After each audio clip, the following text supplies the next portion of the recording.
తెలుగుదేశంలో ఉంటూ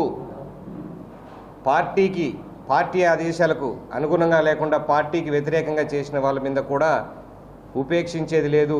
పార్టీ కూడా గట్టిగా చెప్పింది. పార్టీలో ఉండి పార్టీకి అన్యాయం చేసే వాళ్ళని ఎవరిని సహించేది లేదని చెప్పి ఉన్నారు. నిన్న కూడా మా జిల్లా అధ్యక్షుడు శ్రీనివాస్ రెడ్డి గారు కూడా ఈ మాట మీద చెప్పారు. ఆయన చెప్పిన మాటల్లోనే పార్టీకి అన్యాయం చేసిన వాళ్ళని ఎవరిని కూడా పార్టీలో ఉపేక్షించేది లేదని చెప్పారు.